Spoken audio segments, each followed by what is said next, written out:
Welcome back from spring break, IU Southeast. This is the Horizon Newscast for the week of April 2nd, 2012. I'm Bella Portero.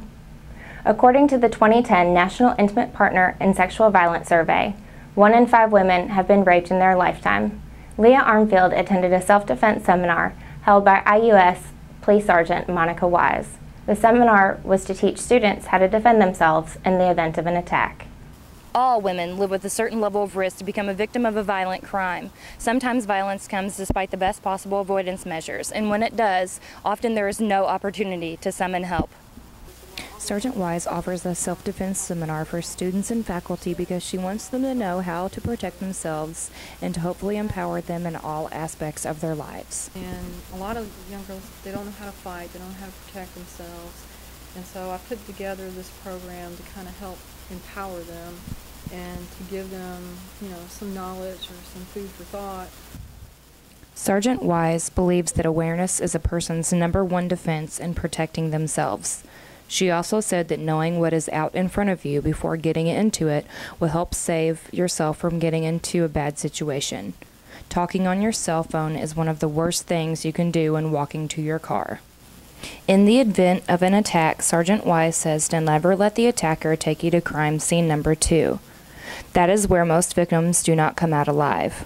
To avoid being taken, you need to fight them. Do not bargain with them. Do everything you can to prevent them from getting you into a car or a hidden space from the public. If you scream and fight, it will draw attention and hopefully bystanders will be present to assist you. Student Maya Smith feels that she's learned how to protect herself during this seminar.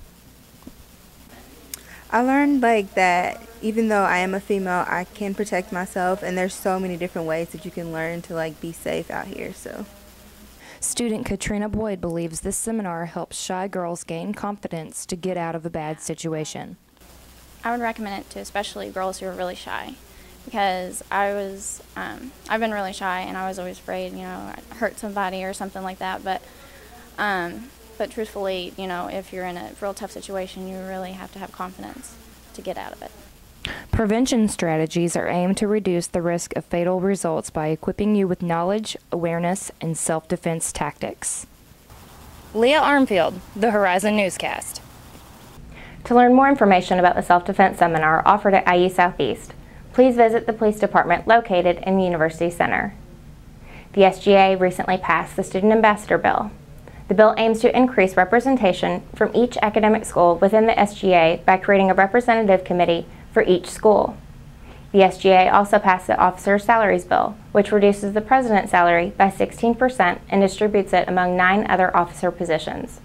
For more information about the SGA, check out the Horizon newspaper on stands now.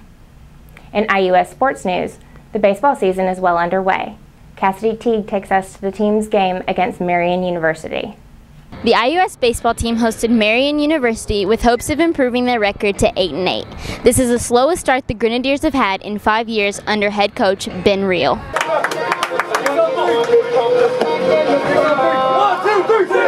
Marian held close until the bottom of the 6th inning when Zach Marpin hit a 3-run home run, which gave the Grenadiers the lead and the motivation to finish strong. IUS won with a final score of 8-4. Go back to work. Come on, guys. Go back to work. Come on. IUS is still confident in their success this season with the expectations of making minor adjustments in their play.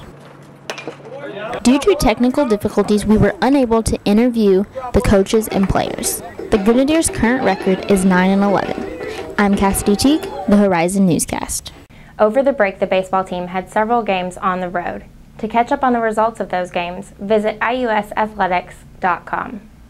The IUS chapter of Tau Kappa Epsilon Fraternity, or TEEK, recently hosted an event that invited local organizations in order to raise money for a variety of causes. Sheila Franklin tells us more about the fraternity and their efforts to contribute to those causes. It was a proud moment for Tau Kappa Epsilon Fraternity as they give back to their community by raising money for Susan G. Komen Foundation and St. Jude Hospital. With more than 70 people in attendance, members of Teak Fraternity and special guests were introduced for this event. One of the special guests in attendance was Stephen Ramos, Chief Executive Officer for Teak Fraternity. He talked to us about their focus of becoming a Teak fraternity member.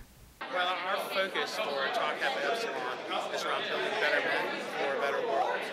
And we measure that really in 8 areas. Part of that is in the growth of our membership. Part of that is academics. Part of it is in our growth in our alumni associations, but also in philanthropy and service.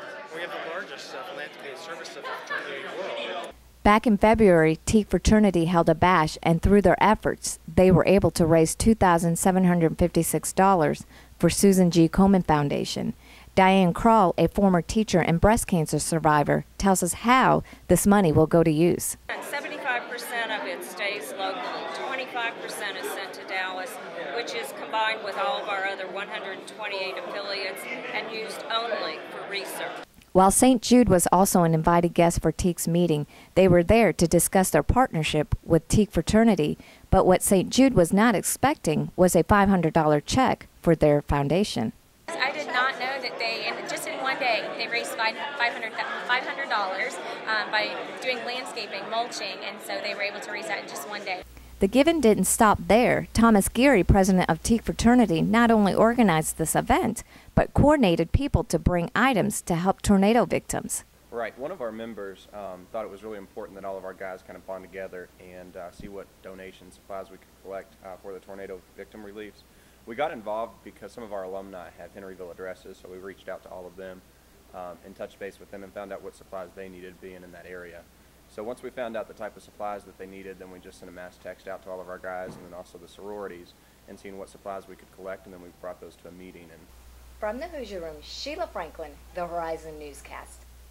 The Teak's next event is the Cooper Redmond Hoops for Hope 3-on-3 basketball tournament to be held on April 14th.